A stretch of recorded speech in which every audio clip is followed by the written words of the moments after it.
My name is Laura, and my story begins in a place that many don't quite understand. I grew up without a biological father, and for a long time, the word father was something empty, a distant and unattainable idea. My mother was always the central figure in my life, and my relationship with my father was never good nor close. He was physically present but emotionally distant, and this emptiness marked me for a long time. Everything changed when Milton entered my life. He wasn't a figure who appeared suddenly, but his presence was like a silent miracle, something that came over time. He had always dreamed of being a father, but life led him down different paths until one day he looked at me and said, "If you were my daughter and didn't talk to me, I wouldn't know what to do."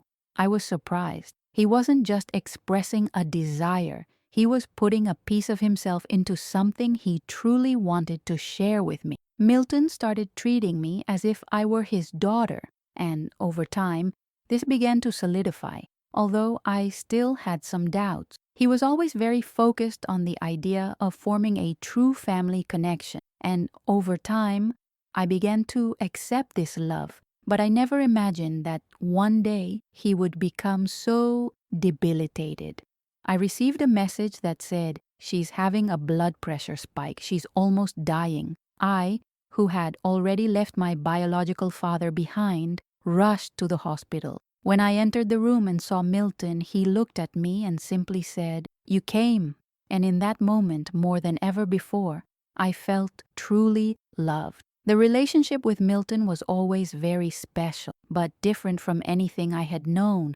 I wasn't adopted from an orphanage, but rather by someone who, with much love, wanted to give me a chance to start over. From the beginning, my birth surname bothered Milton a lot, but that was part of the transformation process in our relationship. When he asked me if I accepted being his daughter, it was a pivotal moment, and I accepted from the heart, and with that, I began a new journey. The adoption process wasn't quick, but when the result came out, life changed in a way I never. We were heading to Salvador, and at the airport, Milton gave a joyful shout and hugged me with such affection that I was speechless. He was so happy, and I somehow finally felt accepted, as if I had found my place. As my relationship with Milton solidified, something curious happened. To the people around us, it didn't make sense, but I didn't care. I had a father who accepted me as I am,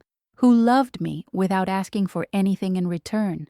Milton was always a silent person, but his silence spoke more than words. He taught me to listen more, to notice what was around me. He didn't speak much, but his gestures and actions spoke all the time. Milton's mental health also came into play, and as his daughter, I began to notice that he wasn't immune to emotional problems. At first, he always seemed so strong, but over time, he started to open up more to me about the difficulties he was facing. "Mental health is something we all need to take care of, daughter," he told me once. I didn't fully understand what he meant at the time, but today I see that those words were preparing me for a deeper understanding of the human mind and how fragile it can be.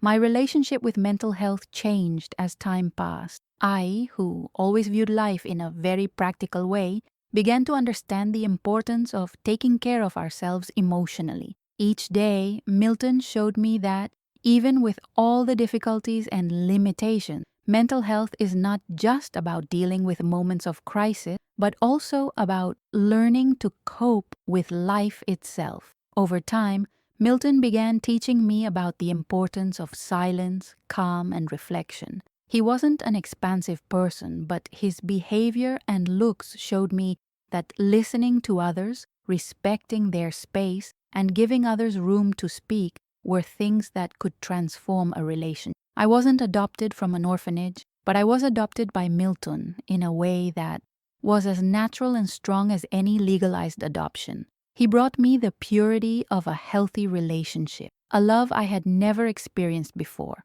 He showed me how we can grow in love and respect without losing our identity. He taught me that, no matter how many wounds we have from the past, we can always rewrite our story, giving space for new beginnings. I learned to be more patient, more understanding, and more attentive to the needs of others. All of this, of course, was part of the internal transformation that Milton and I went through together. He helped me understand that life is made of choices, and many of them are linked to how we handle our own feelings and emotions. Over time, I understood that true mental health is not just about dealing with moments of crisis, but also about being honest with yourself, not letting fear or pain dominate you, and learning to trust the people we love. I learned that with Milton, and today I can look back and see how much he changed my life. Now, at 30 years old, I know that mental health should be a priority in our lives,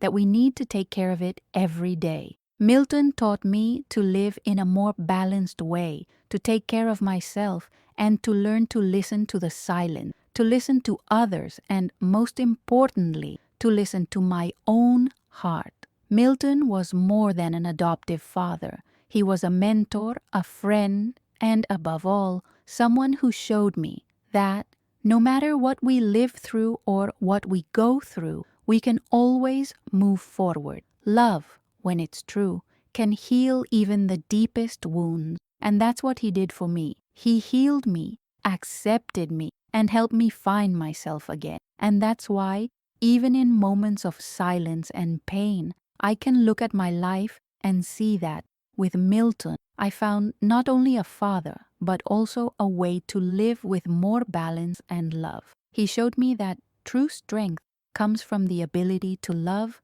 and to allow ourselves to be loved without fear of being vulnerable.